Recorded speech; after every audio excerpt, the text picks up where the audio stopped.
من يهده الله فلا مضل له ومن يضلل وأشهد أن لا إله إلا الله وأشهد أن محمدا عبده ورسوله فأعوذ بالله من الشيطان الرجيم بسم الله الرحمن الرحيم من عمل صالحا من ذكر أو أنثى وهو ولنجزينهم أجرهم بأحسن ما كانوا يعملون. وقال رسول الله صلى الله عليه وسلم والذي نفسي بيده ما قضى الله للمؤمن قضاء إلا كان خيرا له أو كما قال عليه الصلاة والسلام. আবু বকর সিদ্দিক রাদিয়াল্লাহু আনহু ছেলে ছিলেন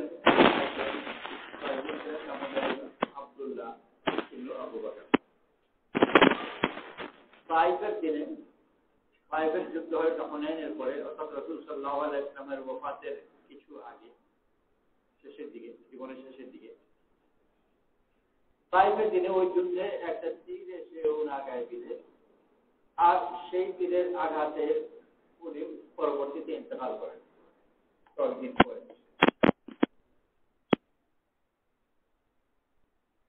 তাইফবাসী বনু সাকিফ যাদের তীরে উনি মারা গেছিলেন কিছুদিন পরে তারা মুসলমান হয়ে গেছেন আর ইতিমধ্যে আবু বকর সিদ্দিক রাদিয়াল্লাহু আনহু খলিফা হয়েছেন।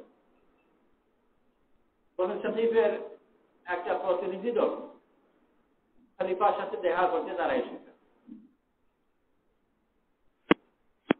এরা ওই কবিলা যাদের তীরে ওনার ছেলে মারা গেছেন। ওই তীর ওনার কাছে ছিল যে তীর ওনাকে ওনার ছেলেকে হত্যা করেছে। উনি ওই তীর বের করলেন আর তাদেরকে দেখালেন আর জিজ্ঞেস করলেন যে তোমাদের মধ্যে কেউ এই তীরকে চিনতে পারছো?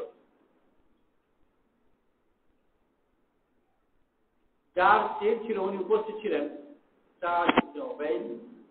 উনি বলেন যে হ্যাঁ এই তীর আমি চিনতে পারছি, এই তীর আমি বানিয়েছি, এটাকে আমি ধার দিয়েছি, এটার পেছনে আমি পালক লাগিয়েছি।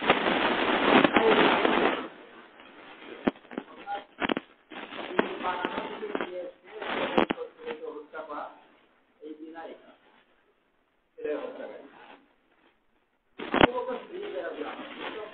বর্ণনা শোনার পরে বললেন সব তারিফ প্রশংসা ওই আল্লাহ যিনি তোমার হাতে আমার ছেলেকে সম্মান দান করেছেন আর আমার ছেলের হাতে তোমাকে লাঞ্ছিত করেন। এইরকম একটা ঘটনা খুব সহজ একজন কাফিরের জীবনেও হতে পারে। একজন কাফির ব্যক্তি তার কাফির ছেলে মারা গেল আর যিনি হত্যা করেছেন তার সাথে সাক্ষাৎ হল। সে চাইতো যে আমি প্রতিশোধ নেবই, নিতেই হবে। আর না নিতে পারলে তার মনে খুব কষ্ট থাকতো যে আমার ছেলেকে হত্যা করলো আর আমি প্রতিশোধও নিতে পারলাম না। পারলে তো নেবে, না পারলে এটাও একটা ব্যথার কারণ হবে যে প্রতিশোধ নিতে পারলাম না। আর আবু বকর সিদ্দিক রাদিয়াল্লাহু আনহুর কাছে এই সম্পূর্ণ জিনিসটা শুকরের কারণ হয়ে গেল। ওনার নিজের জীবনেই যদি এটা হতো, যখন মুসলমান ছিলেন না, তাহলে এটা কোনো শুকরের জিনিস হতো না, বড় তিক্ত একটা জিনিস হতো, অত্যন্ত অপ্রিয় জিনিস হতো। আর এখন ওইটা প্রিয় জিনিস হয়ে গেছে।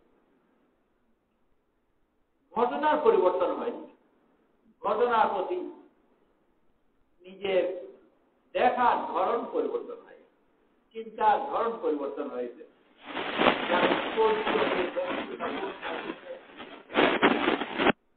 ঘটনা ওইটাই যে আমার ছেলে হত্যা হলো, দেখার কারণে কেউ এটাকে অত্যন্ত খারাপ জিনিস, অত্যন্ত অপ্রিয় জিনিস হিসাবে দেখবে। আর আবু বকর সিদ্দিক রাদিয়াল্লাহু আনহু এটাকে অত্যন্ত প্রিয় জিনিস হিসাবে দেখবে। শুকরের কথা ওমর ইবনে খাত্তাব রাদিয়াল্লাহু আনহু আঘাত পেলেন, যে আঘাত উনি ইন্তেকাল করলেন। আঘাতের পরে যে আঘাত চলে গেছে, ওকে কিছুর উপরে তার ধরে ফেলেছিল, মেরে ফেলেছিল, আরো কয়েকজনকে সে আক্রমণ করেছে। ওমর জানো জিজ্ঞেস করলেন যে যে আমাকে মেরেছে সে মুসলমান না অমুসলমান। এই যে জিজ্ঞেস করলেন যে তাকে ধরেছে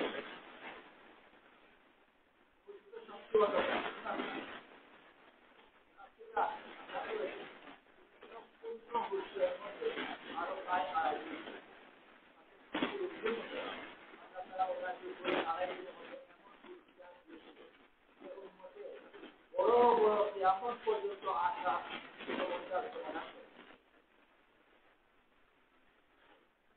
যে মেরেছে এইটা জিজ্ঞেস না করে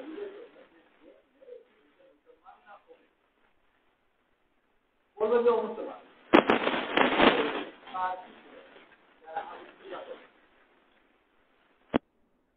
আমার দাদা আল্লাহর শুকর আদায় করলেন, আলহামদুলিল্লাহ আমাকে মেরেছে সে মুসলমান না অমুসলমান তাতেই বা কি গুরুত্ব, আর শুকর করা হলো ওমর দাদার কাছে এটা একটা শুকরের বস্তু হয়েছে। আর আসলে শুকর হবেই হবে নাই বা কেন, কারণ উনি এই জিনিসের জন্য দোয়াই করেছিলেন, ওনার দোয়া কবুল। ওমর দাদার বহুত মশহুর দোয়া ছিল, যায় আল্লাহ তুমি আমাকে শহীদের মৃত্যু দান করো আর রাসূল সাল্লাল্লাহু আলাইহি ওয়াসাল্লামের শহরে অর্থাৎ মদিনাতে দান। আর ওই দোয়ার সময় কেউ কেউ বলেছিল যে এটা আপনি কি অসম্ভব ধরনের দোয়া করছেন, শহীদ হতে চান আবার মদিনায়, শহীদ হতে আপনাকে যুদ্ধে যেতে হবে, আর মদিনায় মারা যেতে হলে তো শহীদ এখানে হবে। ওমর বললেন যে আল্লাহর জন্য কোনো জিনিসই কঠিন না। উনি শহীদের মত চাইলেন আবার মদিনাতেই চাইলেন। আল্লাহ তাআলা ওনার এই ডাবল দোয়াকে কবুল করেন। আমাদের যদি এটা সিঙ্গল দোয়া কবুল হয় তাও কত সন্তুষ্ট হই। ওনার ডাবল দোয়া কবুল হয়েছে। আর এমন দোয়া যে দোয়া যখন করেছিলেন যারাই জেনেছে তারা বলছে তো অসম্ভব কিছু হতেই পারে না, অসম্ভব দোয়া কবুল হয়ে গেল। কত আনন্দের কথাই তো হয়েছে, কত খুশির কথা। আল্লাহ তাআলা এমন আমার কঠিন দোয়াকে কবুল করলেন, আর ঠিকই উনি সেই আনন্দই প্রকাশ করেন।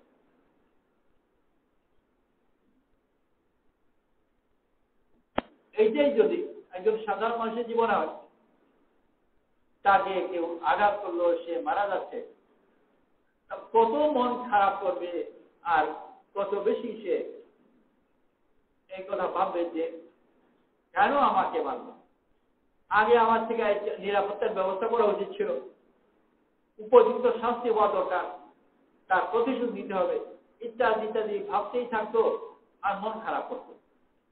অথচ আমরা জানো মন মোটেই খারাপ করছেন। ওসমান রাদিয়াল্লাহু আনহু ওনার বিরুদ্ধে বিদ্রোহ ছিল, বিদ্রোহ যারা করেছিল তার অল্প কয়েকজন, বড় দল ছিল, আর সম্পূর্ণ উম্মত ওনার সমর্থনে ছিল। কিন্তু এই বিদ্রোহীদেরকে যে দমন করবে ওসমান জানো ওনার বাধ্য মুসলমান যারা তাদেরকে অপরদের বিরুদ্ধে অস্ত্র ব্যবহার করার অনুমতি দিচ্ছেন। তারা বিদ্রোহী, কিন্তু ওসমান গান দৃষ্টিতে তারা মুসলমান, আর উনি চান না যে ওনার কারণে কোনো মুসলমানের উপর মুসলমান অস্ত্র চালাবে বা কোনো মুসলমানকে হত্যা করা হবে। একদিকে তারা বহু নিরাপদ হয়ে গেল বিদ্রোহীরা। দুনিয়াতে এরকম বিদ্রোহী কখনো ঘটেছে কিনা যে বিদ্রোহী বড় নিরাপদ, একেবারে তার নিরাপত্তা নিশ্চিত। আমিরুল মুমিনিন নিজে তাদের বিরুদ্ধে অস্ত্র ব্যবহার করাকে নিষিদ্ধ করে দিয়েছে। এরকম সুন্দর বিদ্রোহের সুযোগ তারা এসেছে আর ওনাকে আক্রমণ করতে, তারা হত্যা করতে চায়। ওনার বাধ্য আম মুসলমানরা বাধ্য ছিল, তারা অল্প কয়েকজন ছিল, বারবার করে মুসলমানদের কাছে অনুমতি চাচ্ছেন যে আমাদেরকে অনুমতি দিন আর এটাকে আমরা বাধা দিই, আর বাধা দিলে অস্ত্র ব্যবহার করতে হবে। কারণ সে অস্ত্র নিয়ে এসেছে, খালি হাতে তো বাধা দেওয়া যাবে না। আর ওসমান দামে এই অনুমতি দিচ্ছেন। শেষ পর্যন্ত তারা এসে ওনাকে নিরাপদে এসে হত্যা করেই ফেলল। আগে ওসমান গান স্বপ্ন দেখেছেন, রাসূল করিম সাল্লাল্লাহু আলাইহি ওয়াসাল্লাম ওনাকে বলছেন, শত্রুদের বিরুদ্ধে তুমি যদি অস্ত্র হাতে নাও তাহলে আমি তোমার সাথে আছি। অর্থাৎ ওনার জয় নিশ্চিত। অস্ত্র তুমি ব্যবহার করলে রাসূল সাল্লাল্লাহু আলাইহি ওয়াসাল্লাম বললেন, আমি তোমার সাথে আছি, আল্লাহ সাহায্য আছে, তুমি জিতবে। আর যদি এখানে চলে এসো, তোমার ইফতারের দাওয়াত। ইফতার বলতে বোঝায় রোজার ইফতার, আসলে তা নয়, ওইটা ঈদের পরপর ছিল, রোজা রাখার দিন নয়। ঈদের বকরা ঈদের পরে যে 4 দিন থাকে এর ভিতরে ওনার ওফাত হয়েছে, সেই হিসেবে রোজা তো হতে পারে না। ইফতার নাস্তাকেও বলে। ইফতার মানে ভাঙা, নাস্তাকে ইংরেজি বলে ব্রেকফাস্ট, ওটা ভাঙা। ইফতার শব্দ অর্থ একই, ভাঙাকে বলে ইফতার। সেই হিসাবে নাস্তার দাওয়াত হতে পারে। পরিষ্কার কথা, রাসূল সাল্লাল্লাহু আলাইহি ওয়াসাল্লামের কাছে দাওয়াত, ওটা কোন লোককে অস্বীকার করবে? এই দুনিয়াতে পড়ে থেকে ওই দাওয়াত উনি চলে গেলেন। দুনিয়ার মানুষের দৃষ্টিতে ওনাকে হত্যা করা হচ্ছে, ওনার দৃষ্টিতে উনি দাওয়াত খাতে খেতে যাচ্ছেন। কত পার্থক্য হয়ে গেল। আলী রাদিয়াল্লাহু আনহু একবার ইয়াম্বুতে অসুস্থ ছিলেন। বর্তমানে ইয়াম্বু একটা বড় শহর, বিশেষ করে অয়েল রিফাইনারি ইত্যাদি ওখানে অনেক আছে। মদিনার জেদ্দা মোটামুটি কাছে, মদিনার দিকে পড়ে কিছুটা। ইয়াম্বুতে আলী রাদিয়াল্লাহু আনহু অসুস্থ ছিলেন। সম্ভবত আব্বাস রাদিয়াল্লাহু আনহু বললেন যে এই তখন একটা প্রায় নির্জন জায়গা ছিল, এই নির্জন জায়গায় তুমি যদি মারা যাও, খুব বেশি অসুস্থ, যদি মারা যাও তোমার তখন কাপড়ই বাঁচিয়ে করবে, চলো তোমাকে নিয়ে আমরা মদিনা যাই। আলী রাদিয়াল্লাহু আনহু বললেন যে আমি এই রোগে মরব না। কি আশ্চর্য কথা, কেমন করে জানলেন? রাসূল করিম সাল্লাল্লাহু আলাইহি ওয়াসাল্লাম বলেছেন, তোমার মওত আসবে না যতক্ষণ পর্যন্ত তুমি আমির না হও আর তোমার ঘাড়ের রক্তে তোমার দাড়ি লাল না হয়। এই দুটো এখনো হয়, অতএব আমি এখন মরছি না। যেদিন আলী রাদিয়াল্লাহু আনহুকে হত্যা করা হলো, উনি ভোরে ফজর নামাজের জন্য ঘর থেকে বের হয়েছেন। অন্ধকার প্রায়, যে বের হয়ে দুজনকে দেখলেন অস্ত্র নিয়ে, অস্ত্রধারী দুই ব্যক্তি। যে কি ব্যাপার? যে আমরা পাহাড়ে দিতে এসেছি, তাদের কানে পড়েছে আলী রাদিয়াল্লাহু আনহুকে হত্যা করার কিছু ষড়যন্ত্র হচ্ছে। এই কথা শুনে তারা পাহারা দেওয়ার জন্য এসেছে, ওনার বাড়িতে পাহারা দিচ্ছে। আলী রাদিয়াল্লাহু আনহু বললেন, তার বিরুদ্ধে পাহারা দিচ্ছে, আসমানওয়ালার বিরুদ্ধে না জমিনওয়ালার বিরুদ্ধে? তারা বলে জমিনওয়ালার বিরুদ্ধে। আসমান দিয়েছে, ওটা তো আমরা ঠেকাতে পারবো না। দুনিয়ার কোনো কেউ যদি আক্রমণ করে তো সেটা। আবার আলী বললেন, আসমান থেকে যদি আমার মওতের ফয়সালা হয়ে যায়, তোমরা কি ঠেকাতে পারবে? না, তা ঠেকাতে পারবে। আসমান থেকে যদি আমার মওতের ফয়সালা না হয়, তাহলে কেউ মারতে পারবে? না, তা পারবে। তাহলে তোমরা করবে কি? এই কথা বলে তাদেরকে ওখান থেকে বিদায় করবে। দুই কদম আগে যাওয়ার পরেই ওনাকে আক্রমণ করলো নিরাপদে, কারণ সহজ বিদায় করে দিয়েছে। অবশ্যই করে কথা বার্তার ধরনে মনে হয় যে আলী রাদিয়াল্লাহু আনহু নিজেও জানতে পেরেছে, জাহির কোনোভাবে হোক বা রুহানি ভাবে হোক, নিজেও জানতে পেরেছেন। আর এই সুবর্ণ সুযোগে হাত ছাড়া করতে যাচ্ছেন, বিদায় করে দিয়েছেন। নইলে উনি যে তত্ত্ব যেভাবে বিদায় করে দিয়েছেন, শরীয়তে ঠিক এইভাবে হুকুম নয়, কিছু করবো না। এই যুক্তিতে সব জায়গায় প্রয়োগ করা যায় যে আসমানের ফয়সালা হয়ে গেলে কেউ ঠেকাতে পারবে না, আর ফয়সালা না হলে কেউ কিছু করতে পারবে না। তাই যদি হয় তাহলে হাত পা গুটিয়ে বসে থাকি, যে শরীয়তের হুকুম তা নয়। আর আলী রাদিয়াল্লাহু আনহু খুব ভালো করে জানেন কিন্তু একটা ছোট ধরেছেন, ওদেরকে ওখানে বিদায় করতে পারতেন। নইলে ওনার যে যুক্তিতে বিদায় করেছেন এটা শুদ্ধ যুক্তি নয়। যদিও প্রয়োগ করা যায়, আলিয়ার ব্যাপারে তো অশুদ্ধ কাজ করেছেন বলাও যায় না, তো ধারণা হয় যে আলী রাদিয়াল্লাহু আনহু আগে বুঝতে পেরেছে আর উনি এটা চেয়েছেন। এইসব জিনিসগুলো দুনিয়ার মানুষের দৃষ্টিতে এর চেয়ে বড় বিপদ হতে পারে। নিজের মৃত্যু বা নিজের ছেলের মৃত্যু, আর শুধু মৃত্যু তো নয়, হত্যা। কারো যদি জীবনে তার একটা ছেলে মারা যায়, ওই সারা জীবনে এই দুঃখ তার মনে রয়েই যায়। ছেলের যে হত্যা, এই ব্যথা তার মন থেকে আর যায় না। নিজের তো ব্যথা চলেই যাবে, কারণ সে মরেই গেল, কিন্তু যতক্ষণ পর্যন্ত বেঁচে থাকে তো ব্যথা থাকে। আর তার আপন জনের মনে এই ব্যথা রয়ে যায়। ছেলে 50 বছর পরে বলে যে আমার বাপের হত্যার বিচারটা হলো, দুঃখ করে। আর তাদের কাছে এই ঘটনাগুলো মোটেই দুঃখের নয়, বরং শুকর আদায়, নিয়ামত।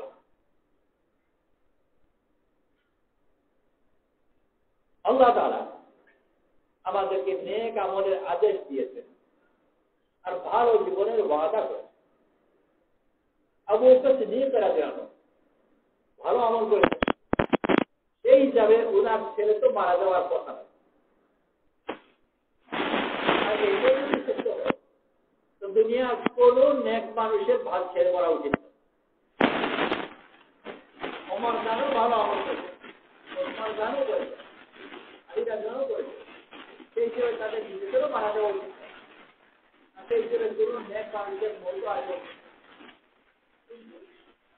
মৃত্যু, আপনজনের মৃত্যু বা অন্য দুনিয়াতে যে গরু দুঃখ কষ্টের কথা যতগুলো আছে, এগুলো কাফির মুশরিকের জীবনেও আছে, আর আম্বিয়া আর ওয়ালিদের জীবনেও আছে। রোগাক্রান্ত হওয়া কাফির মুশরিক হয়, ওই আল্লাহর হয়।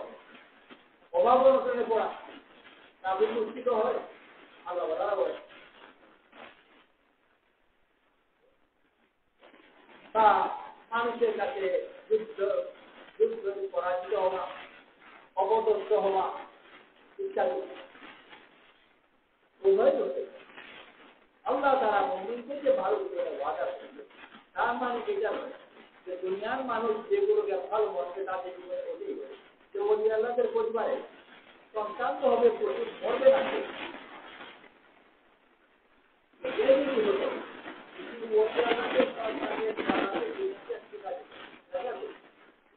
আল্লাহ তার দুনিয়াতে প্রচুর ওলি আল্লাহ পাঠিয়েছেন, আর তাদের সন্তানও হয়েছে অনেক।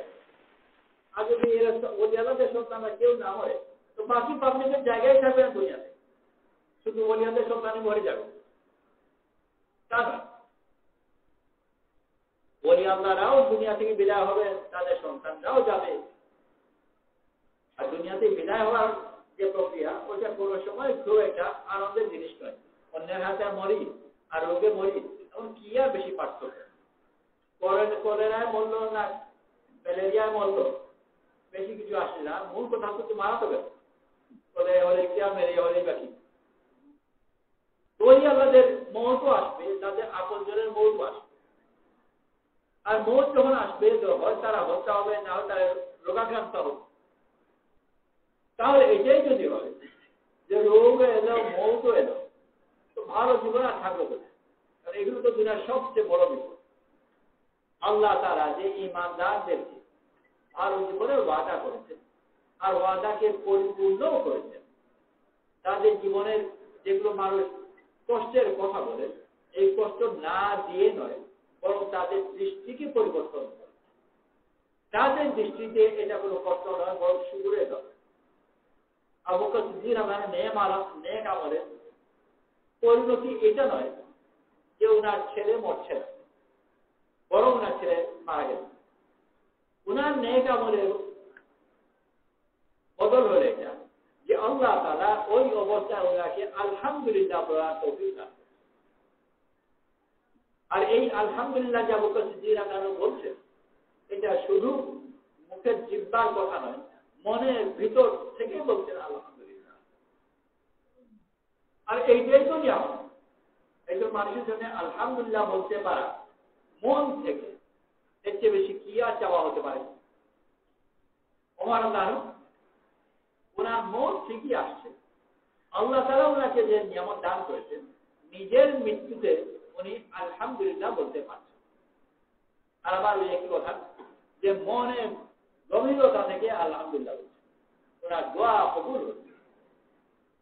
ওসমান রাদিয়াল্লাহু রাসূল সাল্লাল্লাহু আলাইহি ওয়াসাল্লামের দাওয়াত খেতে যাচ্ছেন আখিরাতের জগতে, তো কত আগ্রহের সাথে হবে। ওনার মওত ওনার কাছে আসছে, উনি বড় আগ্রহের সাথে এই মওত গ্রহণ করছেন, আর উনিও আল্লাহর শুকর আদায় করতে করতে রাসূল সাল্লাল্লাহু আলাইহি ওয়াসাল্লামের দাওয়াতে যাচ্ছেন। আলী রাদিয়াল্লাহু ব্যাপারও তাই। আল্লাহ তাআলা যে ঈমানদারদের ভালো জীবন দিয়েছেন, যেটাকে মানুষ বলছে সারাতে সুস্থ করে দিয়ে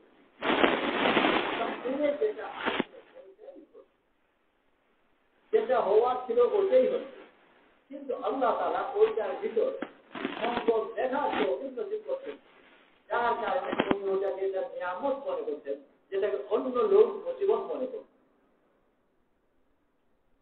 বহুত নাম করা সাহাবী ছিলেন সাদ ইবনে আবি ওয়াক্কাস রাদিয়াল্লাহু আনহু, যিনি মুসলমানদের পক্ষ থেকে প্রথম তীর নিক্ষেপ করেছিলেন বদরে। আর তীর নিক্ষেপ করতে হলে ভালো চোখের প্রয়োজন, চোখকে ভালো করে নিশান করতে হবে, দেখতে হবে, তীর নিক্ষেপ করতে হবে।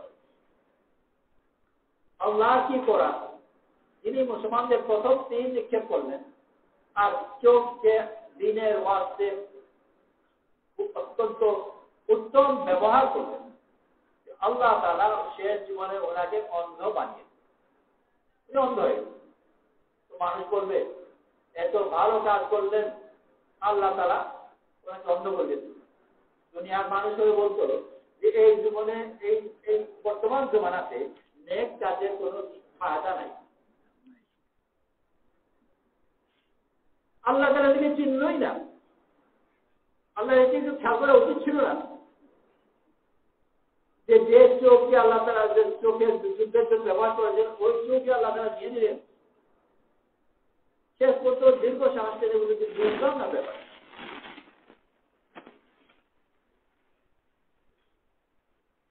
আর নেক আমলের কোনো এই জমানায় কোনো দামই নেই, কিন্তু সাদ ইবনে আবি ওয়াক্কাস রাদিয়াল্লাহু আনহু উনি অন্ধ হয়ে গেছেন। উনি আবার ছিলেন মুস্তাজাবুদ দাওয়াত, ওনার দোয়া কবুল হতো, আর এটা জানা জিনিস। সেই জন্য ওনার কাছে দোয়া চাইবার জন্য অনেক সময় কেউ কেউ আসত, উনি দোয়া করতেন, তাদের কথা কাজ হয়েও যেত। তো যেহেতু এই কথাও প্রসিদ্ধ যে ওনার দোয়া কবুল হয়, আর উনি অন্ধ, ওনাকে কেউ একবার প্রস্তাব করলেন যে আপনি আপনার নিজের দৃষ্টি আল্লাহর কাছে চেয়ে নিন, যেহেতু আপনি আমার চোখ ভালো, আপনি আমার দোয়া কবুল হয়। সাদ ইবনে আবি ওয়াক্কাস রাদিয়াল্লাহু আনহু বললেন, আল্লাহ তাআলা আমার জন্য যেটা পছন্দ করে ওইটা আমার নিজের পছন্দের চেয়ে বেশি প্রিয়। উনি দোয়া করতেই রাজি নাই বেরোচ্ছে, এরকম না যে দোয়া করছি তারপরেও যদি আল্লাহ তাআলা রাখেন আমি সবর করলাম, ঠেকায় পড়ে। তা আমরা যে সবর করি সেই সবর তো বেশিরভাগ ক্ষেত্রে ঠেকায় পড়ে সবর না করে যাবই পাবো, সবর করতেই পারবে।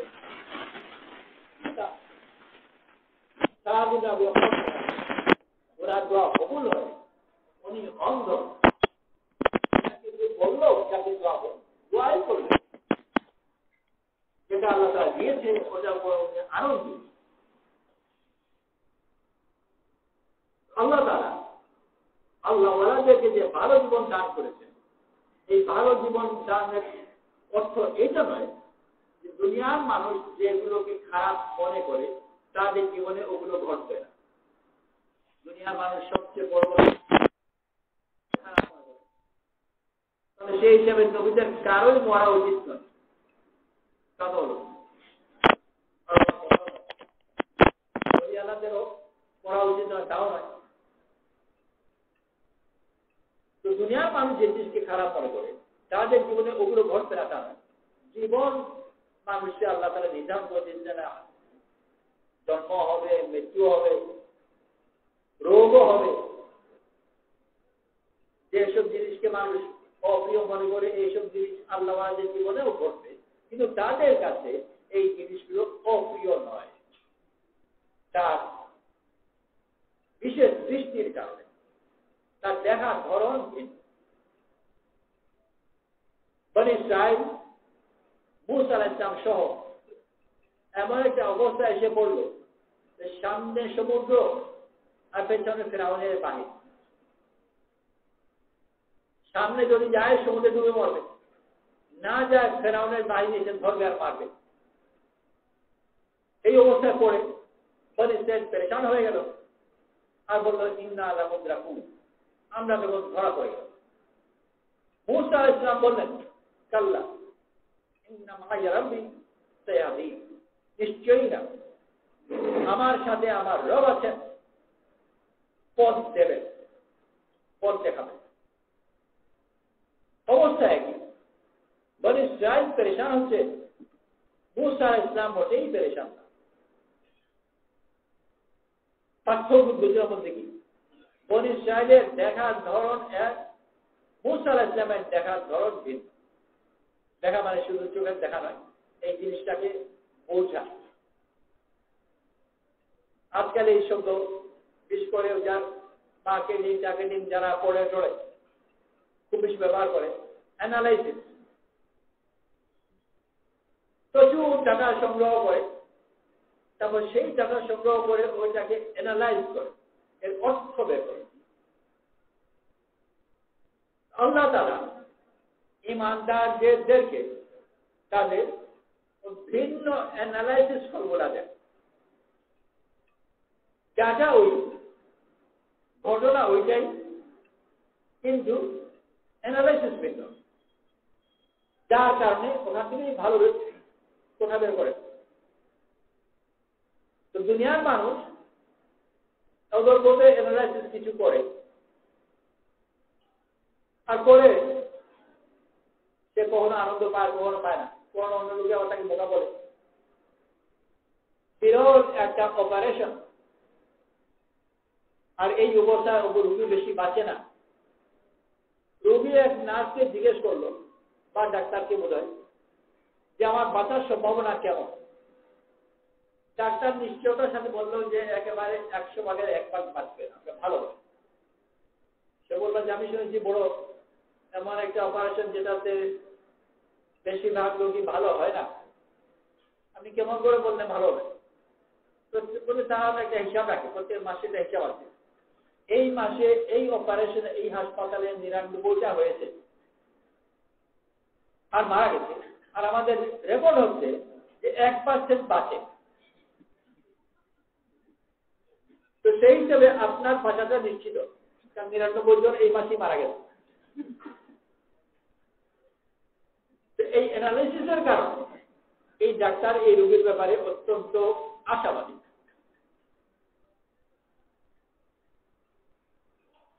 অ্যানালাইসিস শব্দ ব্যবহার করা যাবে না। আল্লাহ তাআলা তার নেক বান্দাদেরকে দৃষ্টি দান করে। মানুষ অন্ধ আর না বুঝে ভয় পায়, না বুঝে আনন্দিত হয়, আর প্রায় উল্টো। যেখানে ভয় পাওয়ার কথা ওখানে পায় আনন্দ, যেখানে আনন্দিত হওয়ার কথা ওখানে পায় ভয়, অন্ধ হওয়ার কারণে। আল্লাহ তাআলা ঈমানদারকে শুদ্ধ দৃষ্টি দান করে ভালো মন্দ বুঝার তৌফিক নসিব করে। রাসূল সাল্লাল্লাহু আলাইহি ওয়াসাল্লাম যেসব দোয়া করতেন তার মধ্যে এই দোয়াও করতেন, বিভিন্ন সময় করেছেন, আল্লাহুম্মা আরিনাল হাক্কা হাক্কাও ওয়ারযুকনা ইত্তিবাআ ওয়া আরিনাল বাতিলা বাতিলাও ওয়ারযুকনা ইজতিনাবা। হে আল্লাহ, তুমি আমাকে হককে হক দেখার তৌফিক দান করো আর ওই পথে চলার তৌফিক দাও। আমি যেন শুদ্ধকে শুদ্ধ দেখি, এমন না হয় যে শুদ্ধকে অশুদ্ধ দেখি, বড় বিপদ।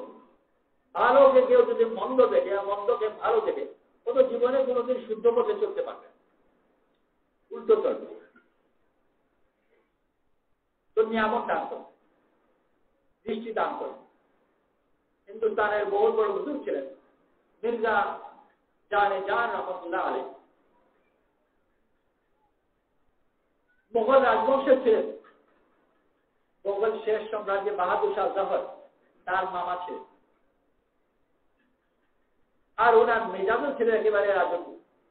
একটু দিক সিদিক হয়ে গেলে কিছু সহ্য করতে পারতেন।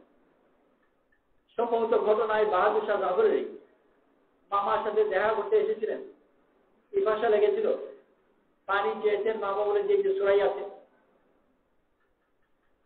জগের মধ্যে সুরাই বলে, ওইটা থেকে পানি খেয়ে নাও। উপরে তার ঢাকনাও ছিল, ওইটাই পাত্র। পানি খেয়েছেন, ঢাকনা রেখেছেন। তো ঢাকনা যে রেখেছেন ওইটা সোজা করে না রেখে যেমনভাবে রেখেছেন, ভালো করে যদি দূর থেকে মাইক্রোস্কোপ টেলিস্কোপ দিয়ে দেখে একটু বাঁকা পাওয়া যায়। উনি এমন মিজাজেরই, উনার মাথা ধরে গেছে, এই সোজা করে রাখলো না কেন। এই জাতীয় মেজাজের লোক, রাজবংশের লোক, উনার জমানার সবচেয়ে বড় মুক্তি বলা যায়, জমানার সবচেয়ে বড় শের, আর ভাষা হিসেবেও সাহিত্যিক। উনার সব কিছু একেবারে নিখুঁত।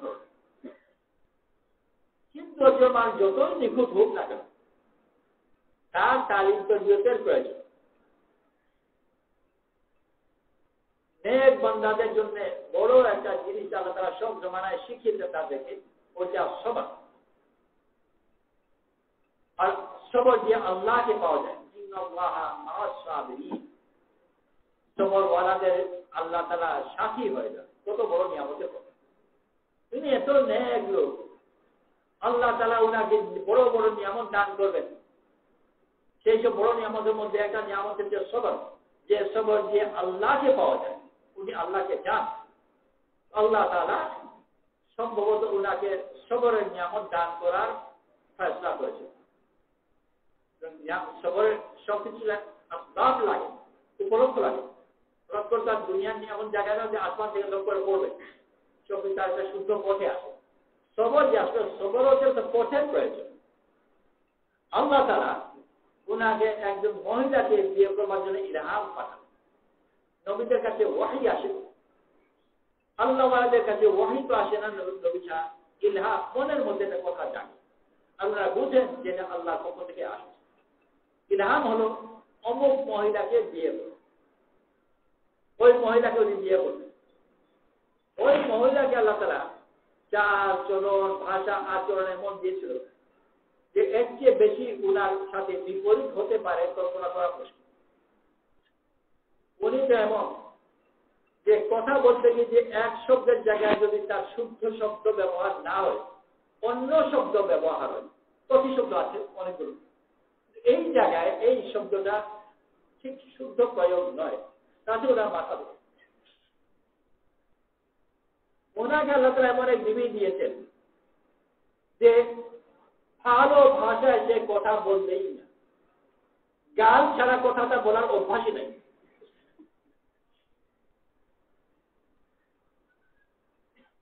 ওনার হচ্ছে একেবারে নিখুঁত ভাষা, আর সেই মহিলার ভাষা হচ্ছে যে নোংরা ছাড়া শব্দ সে ব্যবহার করা জানেই না। উনি ওনার ওই স্ত্রী, ওনার মেজাজের একেবারে সম্পূর্ণ বিপরীত। ওনার কোন খাদিমকে পাঠিয়েছেন ঘরের ভিতর বাজার করার জন্য, যে বাড়িতে জিজ্ঞেস করলাম কিছু প্রয়োজন আছে কিনা। খাদিম কিন্তু একটা নতুন মানুষ, বাড়ি থেকে ডেকে পাঠিয়ে যে হযরত বলেছেন যে কিছু প্রয়োজন আছে কিনা। সে ভিতর থেকে খেপে হতে ভণ্ড কোথাকার, আবার বলে হযরত। খাদিম বিচার একেবারে হাঁকা পাকা লেগেছে, কি ব্যাপার। আল্লাহ তাআলা ওনাকে এই স্ত্রী দিয়েছেন। উনি এইটা আল্লাহর কাছেও শুকর আদায় করতেন, আর তার স্ত্রীর কাছেও উনি বড় ঋণী, বড় কৃতজ্ঞ ছিলেন যে আল্লাহ তাআলা উনাকে পাঠিয়েছে আমার কাছে বহু বড় একটা নিয়ামতের বাহন হিসেবে। আর ওই নিয়ামত হচ্ছে সবর। আর এই জন্য উনি আল্লাহরও শুকর আদায় করতেন, আর এই বাহনেরও শুকর আদায় করতেন যে ইনারকে দিয়ে আল্লাহ তাআলা বহু বড় নিয়ামত দান করছে। আর উনি এই নিয়ামতের পুরা ফায়দা উঠছে। আমাদের পরিচিত এখন হায়াতে আছেন, অসুস্থ, বয়স হয়েছে, একজন রিটায়ার্ড প্রফেসর। ওনার একজন সহকর্মী ছিলেন, একই করে যে অনেকদিন প্রফেসরগিরি করেছেন, আর সেই সহকর্মী বিচারা ওনাকেও দেখতে পারতেন না, ওনার সবদিকেও দেখতে পারতেন। আর খামোখাই খুঁচিয়ে খুঁচিয়ে কথা বলতেন। বলে যে প্রফেসর একই রুমে তাদেরকে বসতে হয়, সে রোজ একই রুমে যায় আর রোজ ওই লোকের খোঁজা নেই। বড় বিরক্তিকর। কি আর করবেন বিচার? ওইদিকে ধরে ওনার স্ত্রী ছিলেন পাগল, ইন্তেকাল করেছেন, দীর্ঘদিন পাগল।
ওই আমি যে ওই প্রফেসর সাহেবের কথা বলছিলাম, বলে যে ওনার প্রত্যেকদিন খোঁজায়, আর ওনার ঘরে ওনার স্ত্রী ছিলেন পাগল। দীর্ঘকাল পাগল থাকার পরে বিচারি সম্পর্কে কয়েক বছর আগে ইন্তেকাল করে। ওনার একটা কথা বড় সুন্দর লেগেছিল। আমি জানি থাকার কারণে ওনার কলেজের ব্যাপারেও জানি, আর ওনার স্ত্রী পাগল এ কথাও জানি। তো সেই প্রসঙ্গ উনি একবার বলছিলেন যে এই দুজন মিলে আমাকে সবর শিখিয়ে দিয়েছে। কত বড় নিয়ামত সবর! আল্লাহ তাআলা আল্লাহওয়ালাদেরকে ভালো জীবন দান করেন, তাদের জীবনের প্রবাহকে পরিবর্তন করে নয়, ওইটাকে দেখার তৌফিক দান করে। এই জিনিসই আল্লাহ তাআলা মুসা আলাইহিস সালামকে নবুয়তের সাথে প্রথমেই দান করলেন যে লাঠি কি আর সাপ কি ওটা শিখালেন। আবার যদি সেই প্রচলিত শব্দ ব্যবহার করি, যদি এসব ব্যবহার করে আদবের খেলাফ, কিন্তু ব্যবহার এই জন্য করছি আমাদের অবশ্য বুঝতে একটু সহজ হয়। ওই অ্যানালিসিস, যে সাপ তোর দেখি, তারপরে এদিকে আমরা নিজেরা বুঝি না জিনিসটা কি, লাঠিও দেখি, তা বুঝি জিনিসটা কি। মুসা আলাইহিস সালামকে আল্লাহ তাআলা যখন জিজ্ঞেস করলেন, হে মুসা তোমার ডান হাতে কি, দুনিয়ার মানুষ সাধারণত যে দৃষ্টিতে দেখে, মুসা আলাইহিস সালাম ওই দৃষ্টিতে যা দেখা যায় তাই বললেন। আমার লাঠি, এটা করে আমি হেলান দিই, এটাতে পাতা ছেড়ে খাওয়াই, এটার মধ্যে অন্যান্য উপকার আছে। আল্লাহ তাআলা ওই লাঠিকেই এমন ভাবে দেখালেন, তুমি দেখো এটা নড়বড় করছে সাপের মতো। আল্লাহ তাআলা কিন্তু এটা বলেন যে লাঠি নড়ছে, বরং তুমি দেখছো। লাঠিও তো আসলে নড়ছেও না, যেমন ছিল তেমনই আছে, কিন্তু মুসা আলাইহিস সালাম দেখছেন এটা নড়ছে সাপের মতো। আর ওই দেখে উনি ভয় পেলেন। আল্লাহ তাআলা বললেন ভয় পেও না, এটাকে ধরো। ভয় পেলেন না। তো লাঠি যেটা উপকারী দেখবেন ওইটাকে ফেলতে বললেন, সাপ যেটাকে ভয়াবহ দেখছেন ওইটাকে ধরতে বললেন। সাপকে মানুষ ক্ষতিকর জিনিস মনে করে, ওখানে ওই লাঠি ওনার সবচেয়ে বড় উপকারী জিনিস ছিল, সাপ। লাঠি বেঁধে দিলেন, হয়ে গেল সাপ। আর সাপ হয়ে ওনাকে খুব উপকার করল। সাপ বেশি উপকারী না লাঠি বেশি উপকারী? সাধারণ মানুষকে জিজ্ঞেস করা হয় যে কি বোকার মতো প্রশ্ন করে, কোথায় সাপ আর কোথায় লাঠি? মুসা আলাইহিস সালামকে যদি ফেরাউনের দরবারে জাদুঘরদের এই ঘটনা ইত্যাদির পরে মুসা আলাইহিস সালামকে কেউ জিজ্ঞেস করতো যে লাঠি বেশি ভালো না সাপ বেশি ভালো, মুসা আলাইহিস সালাম কোথায় কি আর কোথায় কি, কোথায় লাঠি কোথায় সাপ, সাপ কত বেশি ভালো? জাদুঘরদের এত অসংখ্য লাঠি দিয়ে কিছুই করা যেত না, সাপের শত্রু পৃথিবীতে। আল্লাহ তাআলা মুসা আলাইহিস সালামকে ভিন্নভাবে দেখান। দুনিয়ার মানুষ মনে করে যে লাঠি উপকারী, আর মুসা আলাইহিস সালাম জানেন যে লাঠি। তো আমাদের ইলমের দ্বারা আল্লাহ তাআলা আমাদের জীবনকে সুন্দর করে। আল্লাহ তাআলা কোন মুমিনের উপর কোন খারাপ জিনিস নাযিল করেন। ওয়াল্লাযী নাফসি বিয়াদিহি মা আদাল্লাহু লিল-মুমিনিন সাওয়ান ইল্লা কানা ফিরআউন।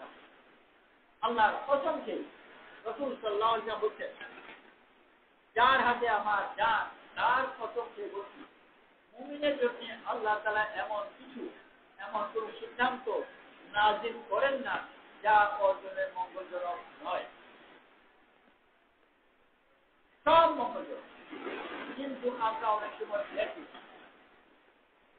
অত্যন্ত ইমানদার বিপদে পড়ে, রোগ হতে পারে, অভাব হতে পারে, শত্রু হাতে পড়তে পারে, কত কিছু হতে পারে, অথচ সব জিনিসগুলো নিয়ম। হুযাইল ইবনে আইয়াব বহু নাম করা ওলি আল্লাহ ছিলেন, আর প্রায় সমান নাম করা ডাকাত ছিলেন।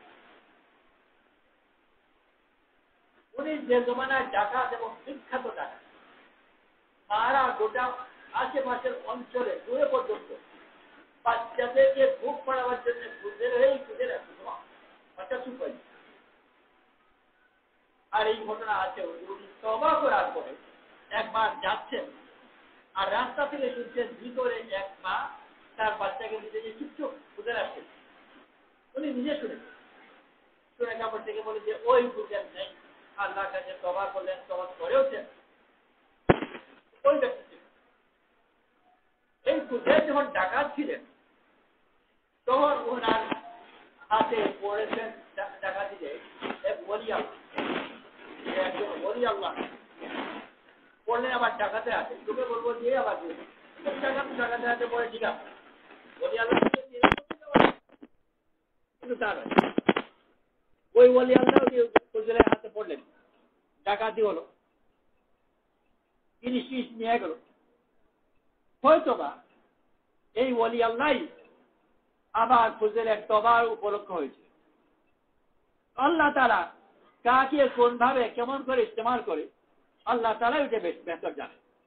কিন্তু ঈমানওয়ালা তার জীবনে যা কিছু ঘটে ঈমানের দৃষ্টিতে দেখার কারণে ওইটাকে নিয়ামত দেখে, ঈমান না থাকলে যেটাকে মুসিবত দেখে। আল্লাহ তাআলা আমাদেরকে ঈমানের দৃষ্টিতে দেখার তৌফিক নসিব করুন। আমিন। আল্লাহ তাআলা নিয়ামতের মধ্যে ডুবে আছে, কিন্তু নিয়ামত দেখি না দেখার কারণে পেরেশান। যদি এই নিয়ামতগুলো দেখতে পারতাম, শুকর আদায় করে শেষ করতে পারতাম। আল্লাহ আমাদেরকে তার নিয়ামত দেখার তৌফিক নসিব করুন। এই জন্য আল্লাহ তাআলা আমাদেরকে নেক আমাল দিয়েছেন, ঈমান দিয়েছেন, ঈমানি মেহনত দিয়েছেন, যাতে আমাদের চোখের পর্দা সরে যায় আর আল্লাহর নিয়ামতকে যেন দেখতে পাই। আল্লাহ আমাদের নিয়ামত দেখার তৌফিক নসিব করুন। সুবহানাল্লাহি ওয়া বিহামদিহি, সুবহানাল্লাহুম্মা বিহামদিকা, নাশহাদু আল লা ইলাহা ইল্লা আনতা, নাস্তাগফিরুকা ওয়া নাতুবু ইলাইক। সুবহানা রাব্বিকা রাব্বিল ইজ্জাতি আম্মা ইয়াসিফুন ওয়া সালামুন আলাল মুরসালিন ওয়ালহামদুলিল্লাহি রাব্বিল আলামিন।